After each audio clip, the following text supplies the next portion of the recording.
All right, so we have our selection made and it's saved and we feathered it and everything. Okay, so I'm going to zoom out and I lost my selection, but I need to keep zooming out.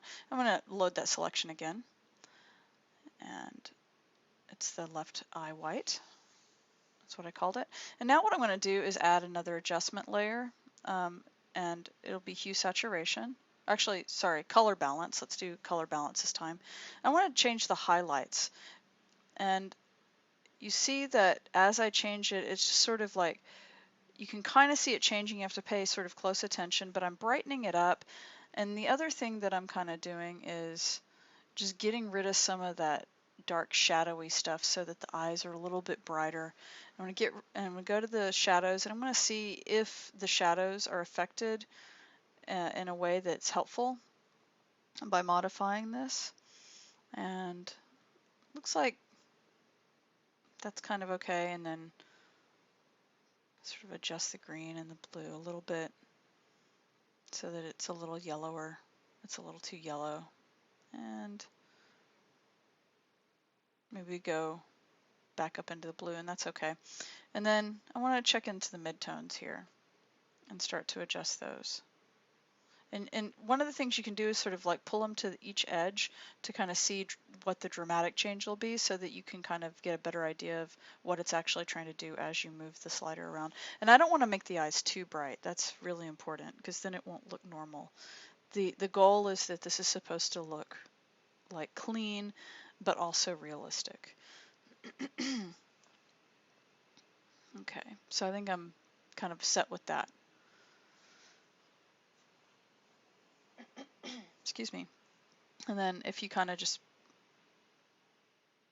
pay attention, I was sort of like, showing you some of these screens a little bit so you can kind of pay attention to some of these values. You can even write them down if you want, because you might want to apply some of the same to the other eye, but I kind of think that the other eye is going to be different. So what I want to do is go and choose my magnetic lasso, and I need to blow this back up again. And I want to make the selection for the right eye, for the white of the right eye. So let's do that. And again, you want to be careful not to dig too far down into that tear duct area. You want to make sure that you're not over. I need to start this over. Let's make sure that we're not overstepping our bounds here. And sometimes if the lasso doesn't want to lay its points down for the magnetic lasso tool, sometimes you have to just click to make it lay the point down. Okay, and so like, and then it laid a point down, but I'll have to come back and fix that, and I don't want to have to start it over. And then I'm just sort of like slowly going so that it can find those edges. And then I'll come up to the top here.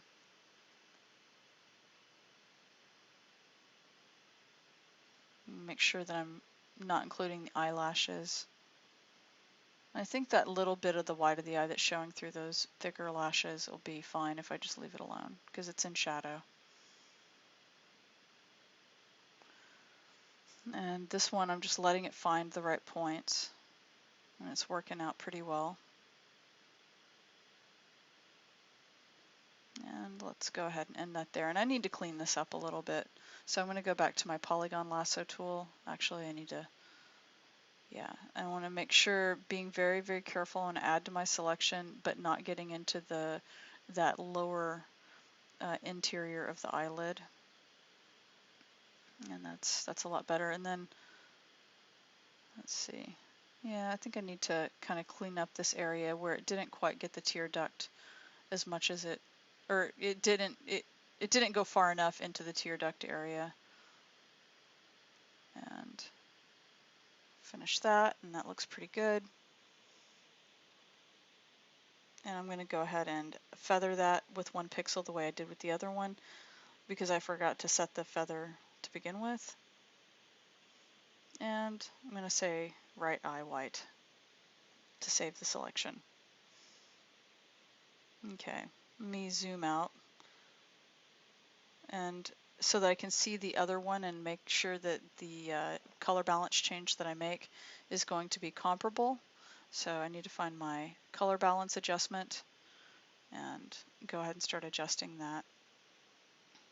And you'll start to notice that because that eye is sort of more in shadow and it had a different light treatment, some of the changes that I made on the other side are, it won't accept such dramatic changes. You'll see, especially when I get to, like, I think in the shadow area, I have a feeling it's going to not want to accept as many dramatic changes. See, it starts to get too shadowy if I go in either direction because it's already in so much shadow. So we have to be kind of careful. I'm going to reset that back to 0, and I'll test my magenta green, and kind of looks the same, so I'll leave that at 0 as well. And I think we're sort of in the same situation with the yellow and blue, so I'll set it back to 0 for the shadows. And let's go back to the midtones and see if there's any adjustment to be made there. That's too much. And let's drag that scrubber and back.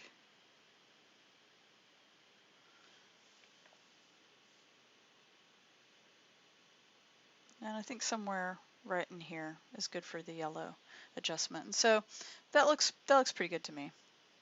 And I can blow it up to make sure that I think it still looks okay up close. I'm going to go ahead and save my document so that I don't lose any of these changes. And then one of the things that you can notice is that if I turn off the eye white, or excuse me, if I turn off the skin, sorry, this is the skin layer, and I need to label these because I've got all these adjustment layers and they're starting to get confusing, so I need to make sure I keep these labeled. So the skin hue saturation is really important so that we know which one that is, because it is applied to the entire thing, right? Not just to the skin, but also to the eyes and the lips and everything. So all of these adjustment layers, it makes a difference where you put them in the order of stacking order for the Photoshop layers. Okay, so we have the right eye white, and it's underneath the skin saturation, and those are the color balance adjustments. Okay, and one of the things that you can do then is sort of turn things off and see what's what, and then I will go ahead and keep labeling stuff. So this is the iris, and it's for both eyes, by the way, because we selected both of them at the same time. Okay, and let's go ahead and name this original layer as original. All right. Now, excuse me, I'm going to go ahead and save that again now that I've got all those changes made. Now, if I, you can turn off that main skin layer and see how it affects all the other ones. All right, so I'm going to load the eye whites, and I'm going to do something else. One of the things that's kind of bothering me about this is that they still look like they've got that sepia tone color. All right, they're sort of, they've got too much of the skin tone. So I want to desaturate them, and so that they start to feel like a little bit more like true eyes, like the whites of eyes that are actually white. And then once you start to remove that saturation and you see that it's not the same as the skin tone anymore, it actually really starts to stand out, and it makes that skin tone really actually look like skin and not just like some sepia adjustment. Okay, so that's how I'm going to take care of that, and then I'm going to turn it off and on to see how it affects it, and you can see the difference. I'm going to label that layer, and I'm going to just call it eye white desaturation or something like that. Okay. All right, I'm going to zoom out a little bit and make sure that that actually looks good looking at everything, and it does in fact look pretty natural, I think. Okay, and so the other thing I want to do now is I want to load the selection, and one of the things that I'd like to do is load the irises, and I want to lighten them up, but I showed you before you couldn't just, lighten them by adjusting the brightness on the whole thing, because if you did that, it was a problem. It made it look like those fake contacts, right? So I want to go to modify, or excuse me, refine edge, and what I'm going to do is I'm going to refine the edge so that I shift the inside of the edge in. But before I do that, I want to show you, I'm going to look at it with this overlay so I can see the rest of the face and kind of see what's happening while I'm shifting the edge. And I'm going to see what happens if I adjust the radius a little bit, not much. The feather, I am going to want a feather, but I'm going to need to shift the edge in. And you see as I shift the edge in, what it's doing is it's like really sort of choking that selection down so that it doesn't take up as much space, because I don't want to make the edges of the eye or close to the pupil really bright. I just want to make sort of a highlight in the center so that the irises have that bright luminance color. Okay, so let's do this and you can see what it's going to actually affect now. And so now that we've got this change, I'm going to save this selection as, let's call it iris highlights. Okay, and now I can go and add an adjustment layer. And I'm going to actually go ahead and mess around with the hue saturation again, now that the whole thing's not selected. And instead of colorizing it, I'm just going to lighten it, and that's all I'm doing. And you see, as I said, I didn't choose the colorize box. I just lightened it a little bit, and you can see how much it's actually lightening. And you can like kind of go crazy with it, and again, you could actually make it look sort of unrealistic again. But that's a pretty realistic looking luminance in the eye. So I'm going to save my changes so far. All right, and then I want to make sure that, let's see, I'm going to go ahead and make sure that the lips are in good spot. So to do the lips, I can just turn on quick mask mode, and I'm going to choose my paintbrush, and it's going to be a whole lot easier for me to select the lips with the paintbrush than it is going to be for me to select everything other than lips. So I'm going to select the lips first, and then later I'm going to invert the selection. All right, so that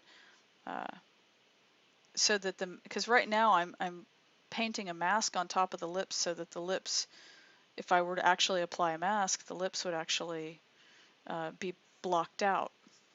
But I want the reverse of that. So I'm going to use this paintbrush tool though, because the lips, you know, they're really fussy. You don't want to be using a sharp selection tool with a sharp edge, because they sort of transition in from that lip texture, you know, the skin that's on your lips, into like your normal skin texture. And so you can see that visually and gradually. So I'm going to keep changing my brush, you know, size, opacity. I'm going to lower the opacity, make sure it's a soft brush, and I can kind of start to really feather that in.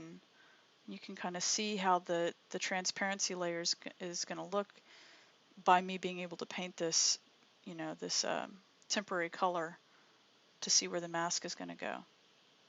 Okay, and I can get a really small brush and get into the finer details.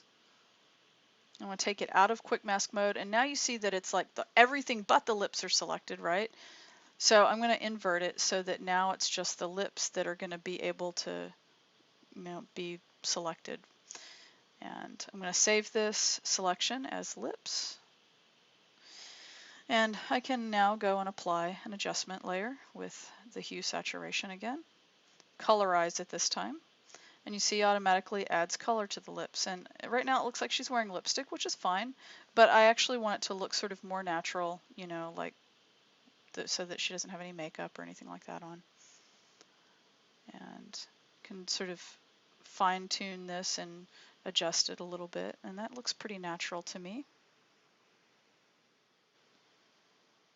And I'm going to go ahead and label that lip saturation and save it.